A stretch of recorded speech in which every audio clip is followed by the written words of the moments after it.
Step 3, paano mag-setup ng iyong copy trading account? So first, login mo muna yung account mo sa Vantage and then go to accounts.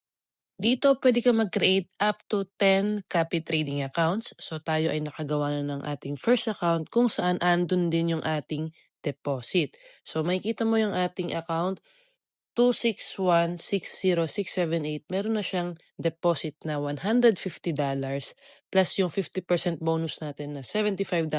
Kaya meron tayong 22,500 US cents. So ito yung account natin na ika-copy trade. So pwede kang mag-deposit sa lahat ng accounts na gagawin mo. And kung ito yung account na gusto mo i-copy, let's say itong account 1, click mo lang tong trade.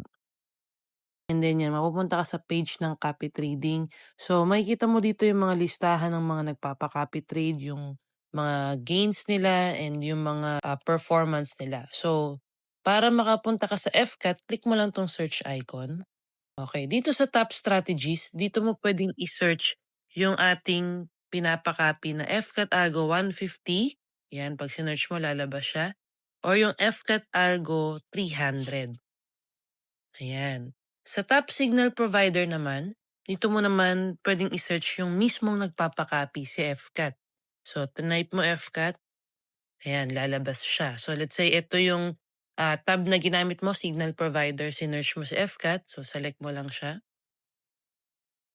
Yan, ito yung mismong provider profile ni FCAT. So, makikita mo kung ilan na yung nagka-copy trade sa kanya and ano yung mga products na pwede mo i-copy. So, let's say 150 and 300 and gusto mo mag-copy kay FCAT Algo 150, select mo lang siya and click copy.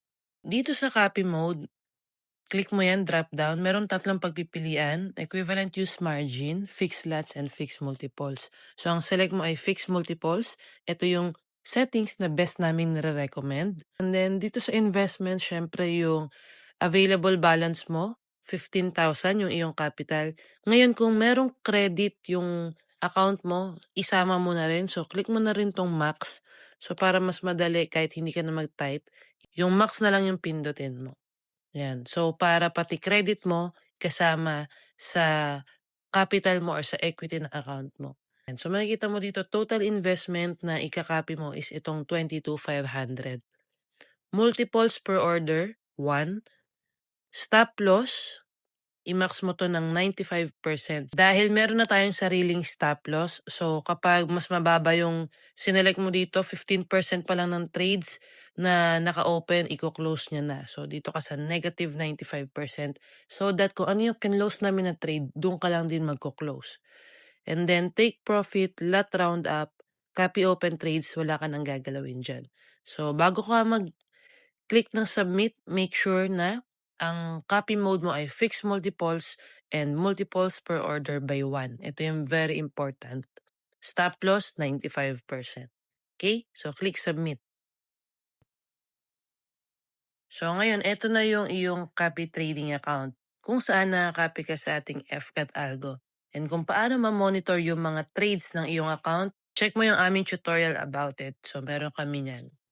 So kung may questions ka about setup ng account mo, message mo lang si admin sa ating group para mas mag-guide ka and ma-assist ka niya every step of the way.